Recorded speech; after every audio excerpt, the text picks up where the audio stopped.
이 시간 우리 옆에 분들과 이렇게 한번 인사하겠습니다. 내가 교회입니다. 당신이 교회입니다. 우리가 교회입니다. 할렐루야. 아멘. 네, 감사합니다. 오늘 본문 말씀을 중심으로 주가 쓰시겠다 하라, 주가 쓰시겠다 하라, 이런 제목으로 말씀을 전하도록 하겠습니다. 18세기 말은 유럽의 큰 격동의 시대가 벌어집니다. 바로 프랑스 혁명이 일어나게 되었는데, 이로 말미암아 유럽 사람들이 새로운 세계를 향한, 새로운 시대를 향한 꿈에 부풀어 있었습니다. 사람들은 더 이상 절대 왕권, 왕이 다스리는 것에 그냥 무조건 굴복하는 것에 얽매이지 않고요, 자유, 평등, 박애, 여기에 기초해서 새로운 꿈을 꾸는 새로운 역사가 이루어지게 되었습니다. 바로 그때 한 인물이 등장합니다. 그는 귀족 출신이 아닌 평민 출신으로 이제 장군의 자리에 올라서 승승장구해서 많은 사람들의 높임을 받는 사람, 그 사람이 바로 나폴레옹이었습니다. 그는 전쟁터에서 눈부신 승리를 거두게 되었고, 유럽은 흥분과 기대 속에 저 사람이 우리가 꿈꾸는 혁명의 이상을 이루어줄 사람이겠구나, 새로운 영웅으로 이제 생각하고 있었습니다. 여러분, 일반 사람들뿐만 아니라 예술가들도 마찬가지로 그의 매력에 매료되었습니다. 그 예술가 중에 한 사람이 바로 누구냐 하면 베토벤이에요. 이 베토벤은 나폴레옹을 정말로 좋아했기 때문에 진정한 해방자요 영웅으로 생각했어요. 그래서 5년에 이르는 긴 시간 동안 나폴레옹을 위한 헌정, 교향곡을 씁니다. 아주 멋진 곡을 써요. 그리고 그 교향곡의 맨 앞장 표지에 보나파르트 교향곡 이렇게 이제 써놓아요. 근데 어느 날 충격적인 소식이 들려옵니다. 사실 이 그림은 조금 이따 나와야 되는데, 나폴레옹이 이제 나폴레옹이 전쟁에 승리하고 왔는데, 여러분, 어느 날 황제의 자리에 올랐다는 소리를 베토벤이 듣게 됩니다. 이 소식을 들은 나폴레옹은 크게 분노해요. 아니, 자유와 평등을 외쳤던 사람이 그 모든 왕정을 무너뜨리고 새로운 나라를 꿈꾸려고 생각을 했었는데, 자기가 그 왕의 자리에 올랐다는 소리를 들어서 베토벤은 너무나도 수치심과 분노 가운데 자기가 아까 썼던 그 보나파르트 교향곡 있죠, 그 악보의 맨 이름을 지워버립니다. 지금 나와야 돼요. 저기 보시면 지워져 있죠. 너무 많이 지워서 찢어져 버린 거예요. 그래서 그 이름을 심포니 에로이카, 영웅 교향곡으로 이름을 붙였습니다. 그리고 나서 그 이제 2장은 장송 행진곡으로 바꾸어요. 여러분, 역사 속에 사람들이 열광했던 영웅들은 결국 그 욕망 앞에 무너집니다. 여러분, 이것은 역사를 통해 수없이 반복되는 것을 우리가 많이 보게 되죠. 수많은 영웅들이 등장하지만 끝내 그 영웅은 사람들의 그 기대를 꺾어버리고 실망시켜버렸습니다. 왜 그랬을까요? 그들이 추구했던 것은 사명이 아니라 욕망이었기 때문입니다. 자, 오늘 본문을 보시면 또 한 사람의 영웅이 등장합니다. 그분이 누구십니까?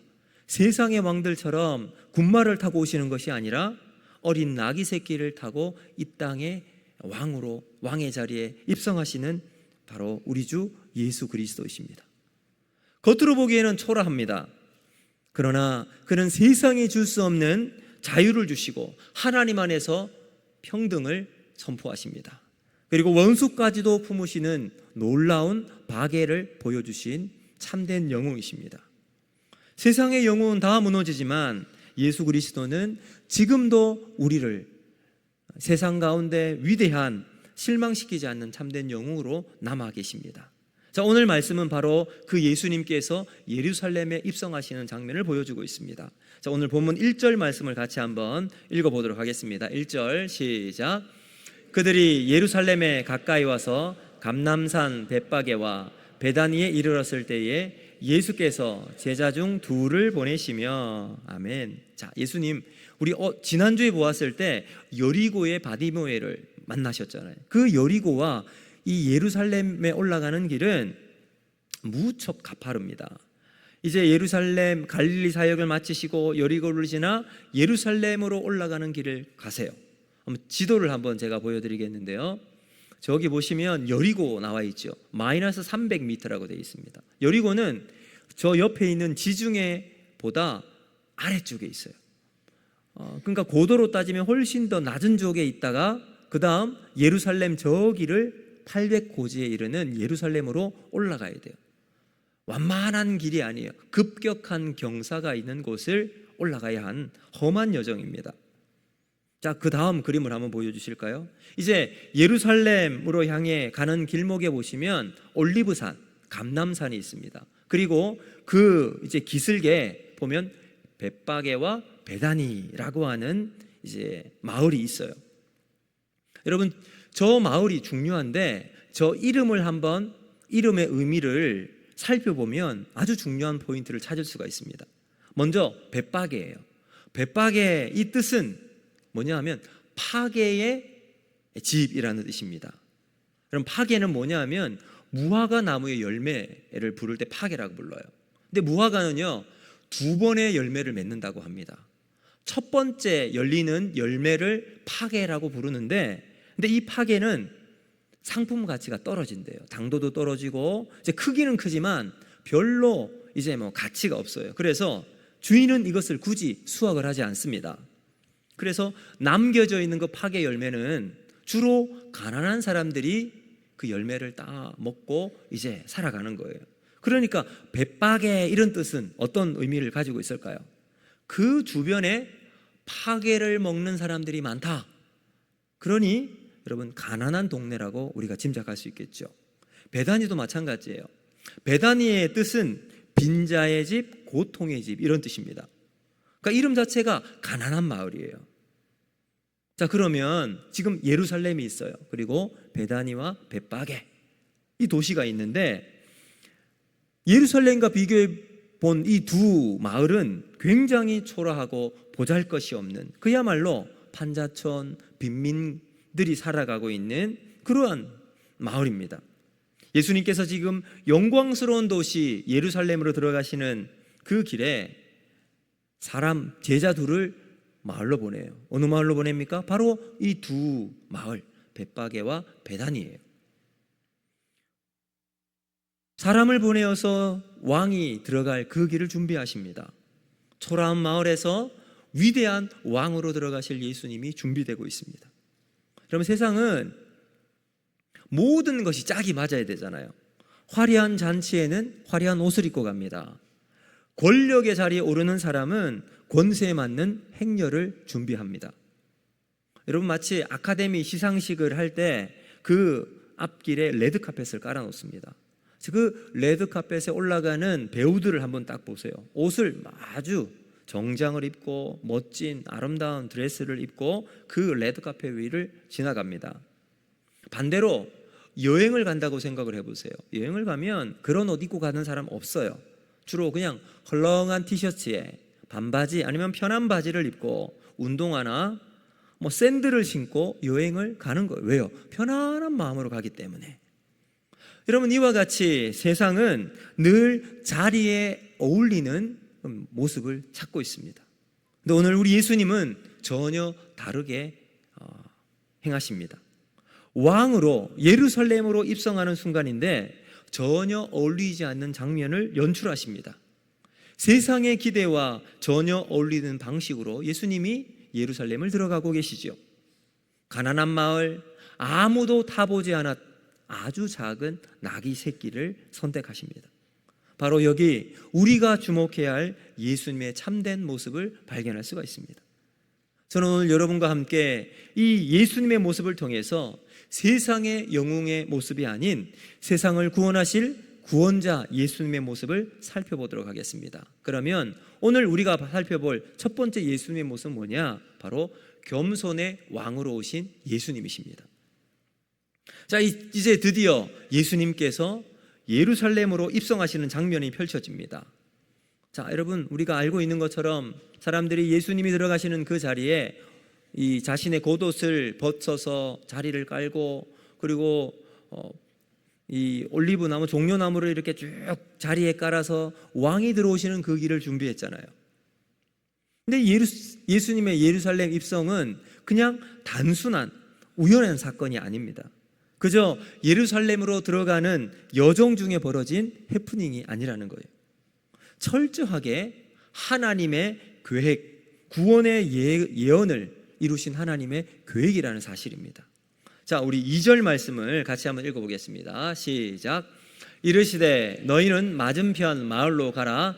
그리로 들어가면 곧 아직 아무도 타보지 않은 나귀 새끼가 매여 있는 것을 보리니 풀어 끌어오라. 아멘. 자, 여러분, 이 말씀은 스가랴 9장 9절의 말씀을 그대로 이루어진, 예언이 이루어진 부분입니다. 우리 스가랴 9장 9절도 같이 한번 읽어보겠습니다. 시작.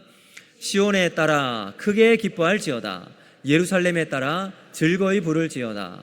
보라, 내 왕이 내게 임하시나니 그는 공의로우시며 구원을 베푸시며 겸손하여서 나귀를 타시나니 나귀의 작은 것 곧 나귀 새끼니라. 아멘. 자, 여러분, 이 오늘 본문의 2절의 말씀은 스가랴 구약 선지자의 말씀이 그대로 이루어지죠. 그러니까 예수님의 걸음 하나, 행동 하나, 말씀 하나하나는 다 하나님의 뜻과 계획이 이루어지고 있음을 보고 있습니다. 결코 그 바깥으로 비껴난 적이 없으십니다.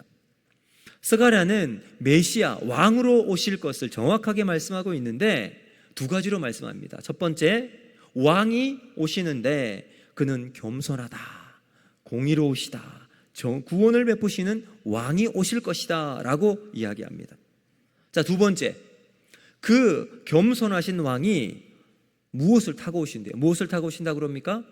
네, 나귀를 타고 오실 것이다. 나귀의 작은 것 곧 나귀 새끼니라 라고 말씀합니다. 여러분, 유대 역사가로 알려져 있는 요세푸스는 이 나귀에 대해서 이렇게 이야기를 했어요. 나귀는 유대인들에게 적어도 세 가지의 상징을 가진 동물이다. 첫 번째 상징은 뭐냐면 섬김이에요. 두 번째는 봉사, 세 번째는 항상 짐을 지고 있는 짐승이라는 거예요. 그래서 이 세 가지 이미지가 유대인들의 머릿속에는 늘 각인되어 있습니다. 섬김, 봉사, 짐을 지고 있는 짐승. 자, 오늘 여기 스가랴 선지자는 이 부분을 정확하게 우리에게 이야기해 주고 있습니다. 겸손하여서 나귀를 타시나니. 자, 여러분, 이 말은 무슨 말이냐 하면 나귀를 타는 것은 겸손한 거다. 여러분, 그 이유는 유대인들의 역사 속에 찾아볼 수가 있는데 이스라엘은 고대로부터 전쟁을 많이 했습니다. 여러분, 그 지역이 중동이잖아요. 광야입니다.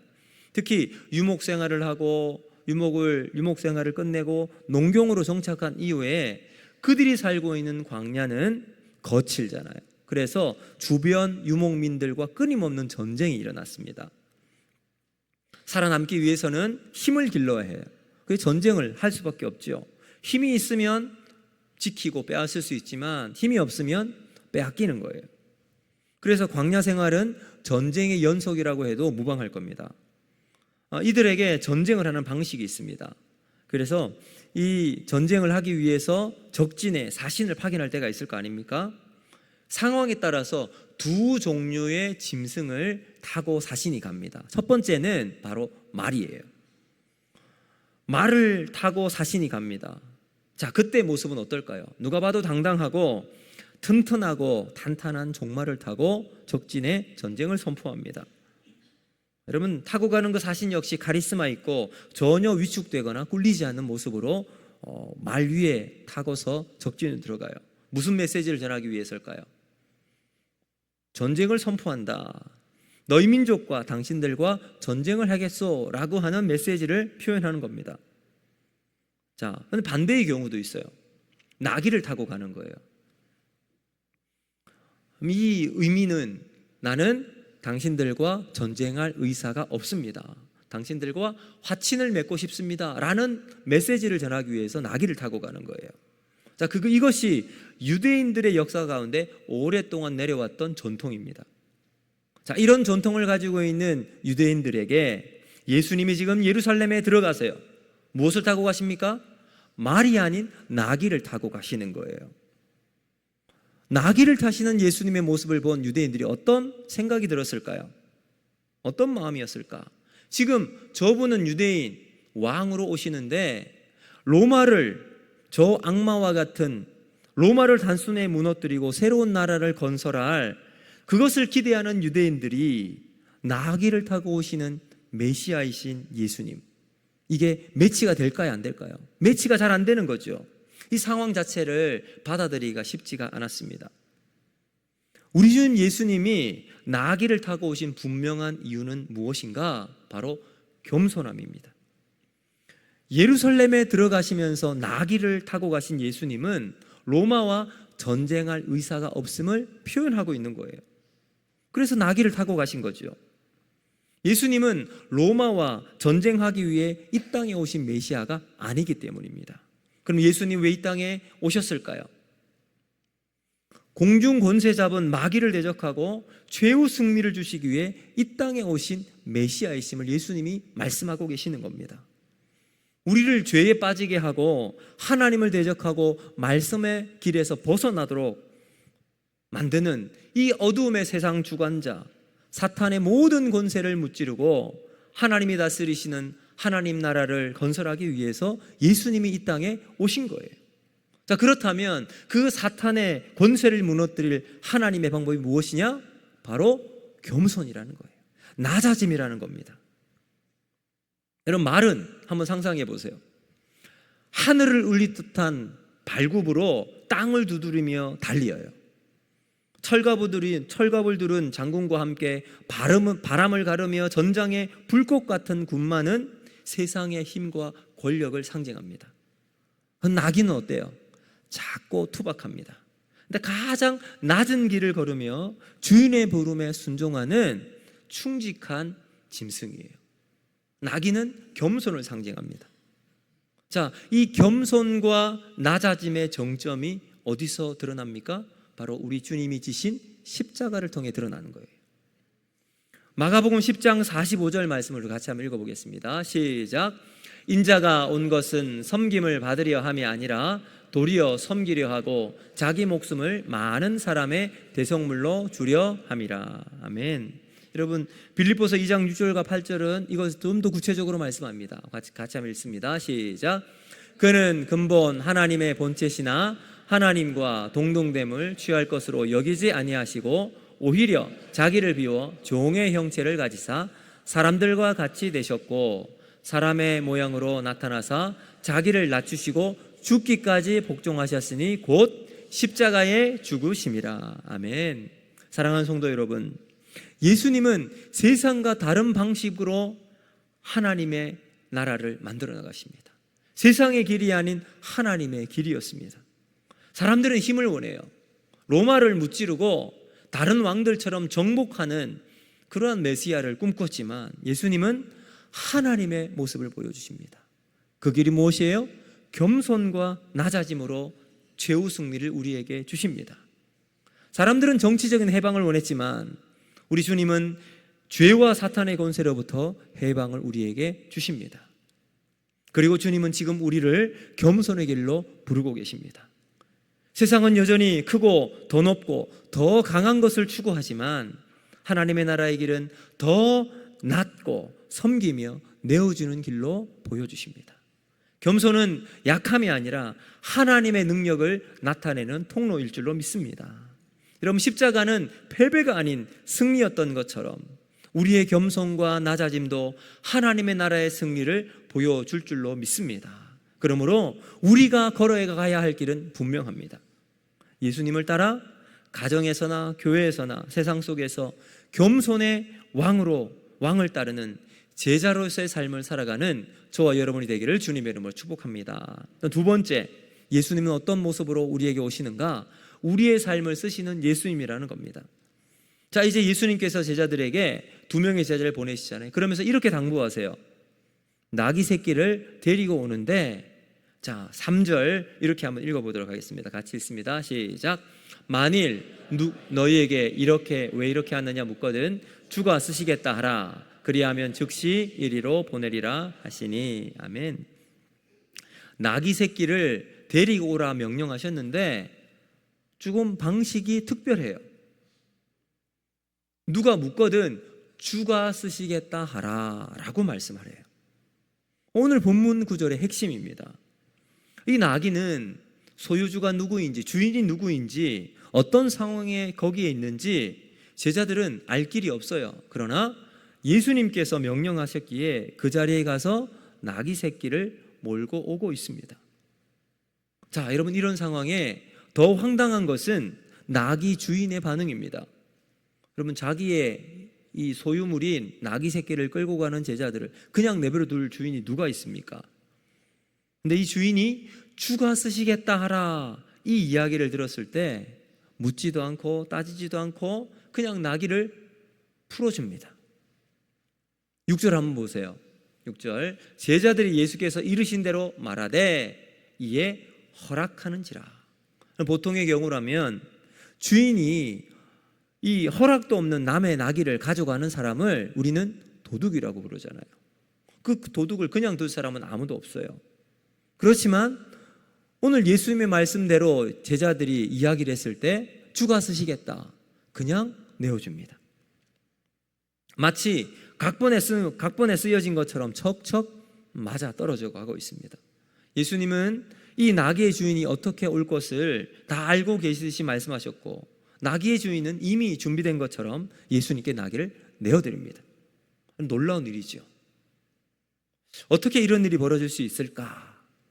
여러분, 이 나귀의 주인은 마지못해 억지로가 아니라 기꺼이 내어놓고 있습니다. 여러분, 바로 여기에 중요한 단어는 바로 주라는 거예요. 주가 쓰시겠다 하라.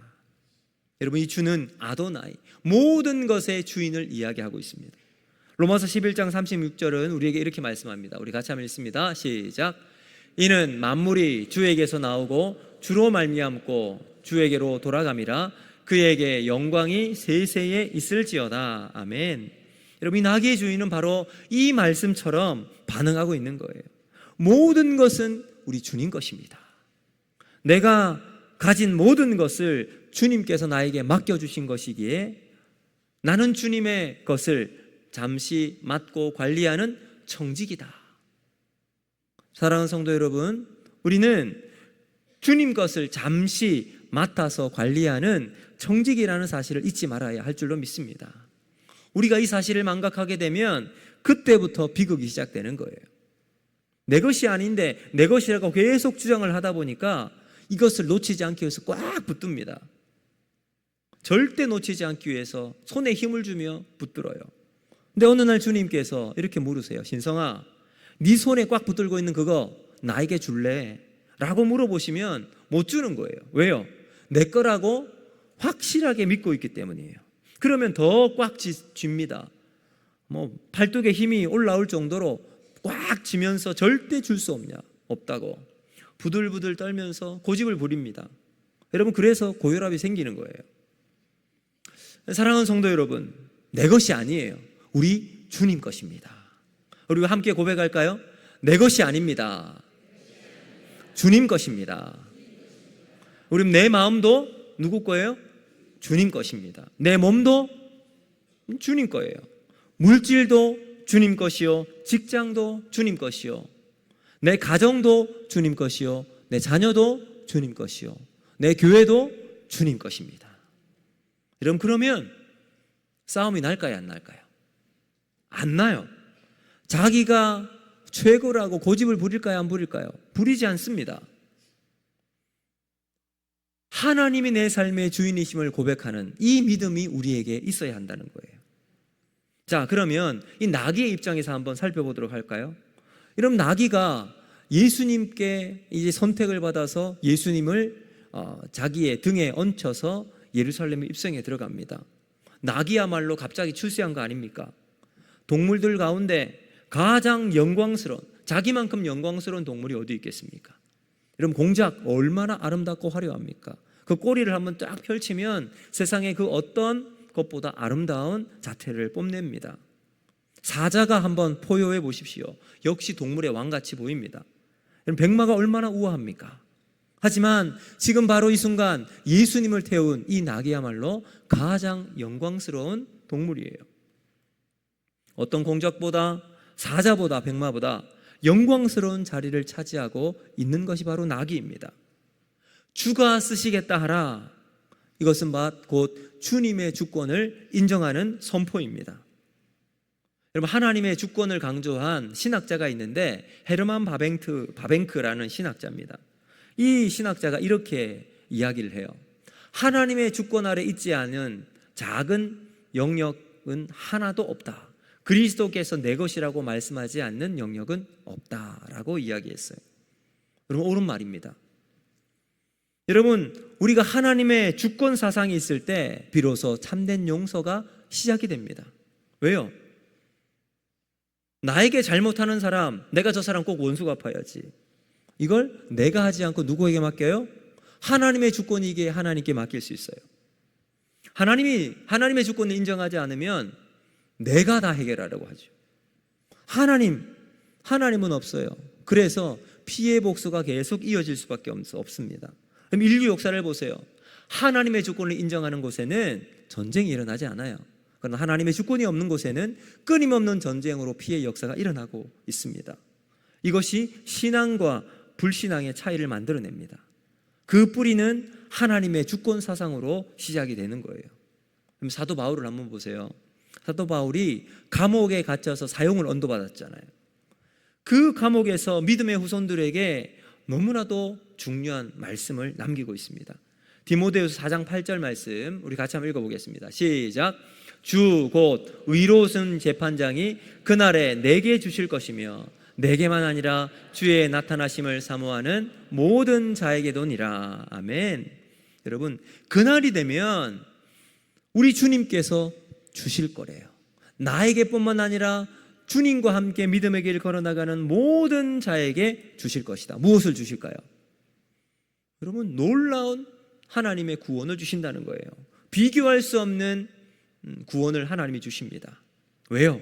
우리 주님은 의로우신 재판장이시기에. 여러분, 사도 바울이 살아가면서 복음을 받아들여서 복음을 전하면서 당했던 억울한 일이 얼마나 많습니까? 이것도 억울하고 저것도 억울하고 하소연할 것이 한두 가지가 아닐 겁니다. 그런데 사도 바울이 고백합니다. 주 곧 의로우신 재판장이 그날에 오시면 다 해결해 주실 것이다.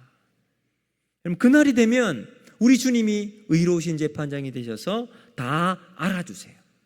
이것이 믿음인 줄로 믿습니다. 요셉도 보세요, 여러분. 하나님의 주권에 눈을 뜨게 되니까 형제들을 용서할 수 있는 거예요. 여러분, 요셉이 형제들의 모함을 받고 여러분 억울한 누명을 쓰고 감옥에 들어가잖아요. 종으로 팔리게 되고 또 감옥에 들어가고 죽을 위기 가운데서 여러분 다시 참 위대한 애굽의 국무총리의 자리에 올라가게 되었습니다. 여러분, 그리고 이제 7년의 기근이 일어났을 때 여러분 가난에 살고 있었던 자기의 형들이 자기 앞에 딱 무릎을 꿇고 양식을 구하러 온 거예요. 그럼 그때 요셉이 어떤 마음이었을까요? 나를 힘들게 만들었던 저 형들 한번 고생시켜봐라, 고생 한번 해봐라 하면서 막 온갖 것들을 할 수 있잖아요. 그리고 자신이 요셉임을 형들에게 알렸을 때 형들은 그야말로 두려움에 떨 수밖에 없었습니다. 요셉을 팔았던 자들이 자기들이었는데 지금 애굽의 총리에 앉아있으니 얼마나 두려웠겠습니까? 그러나 요셉은 이렇게 말합니다. 창세기 45장 5절 말씀 같이 한번 읽습니다. 시작. 당신들이 나를 이곳에 팔았다고 해서 근심하지 마소서, 한탄하지 마소서. 하나님이 생명을 구원하시려고 나를 당신들보다 먼저 보내셨나이다. 아멘. 여러분, 요셉이 이런 고백을 할 수 있었던 이유, 하나님의 주권을 인정했기 때문입니다. 여러분, 사랑하는 성도 여러분, 우리도 우리 인생 가운데 하나님의 주권, 하나님의 내 삶의 전부이심을 고백하는 저와 여러분이 되기를 주님의 이름으로 축복합니다. 이제 말씀을 맺도록 하겠습니다. 사랑하는 성도 여러분, 역사 속의 수많은 영웅들은 결국 자신의 욕망과 욕심 때문에 다 무너집니다. 그러나 겸손의 왕으로 이 땅에 오신 예수님은 십자가에 낮아지심으로 참된 승리를 우리에게 이루어 주셨습니다. 일단 우리의 삶을 쓰시기 위해 우리를 부르시고 보잘것없는 나귀를 영광의 자리에 세우신 것처럼 오늘 우리도 주님의 손에 붙들려 사용되시기를 원하십니다. 그러므로 오늘 이 두 가지 사실 앞에 믿음으로 살아나가야 할 줄로 믿습니다. 첫 번째, 예수님의 길은 세상의 길과 다르다는 사실입니다. 힘과 권력을 추구하는 것이 아니라 겸손함으로, 낮아짐으로 하나님 앞에 살아가야 한다는 거예요. 두 번째, 주님은 오늘도 우리에게 물으실 겁니다. 주가 쓰시겠다 하라. 이 말씀 앞에 우리는 우리의 삶을 겸손하게 내어주는 은혜가 있어야 합니다.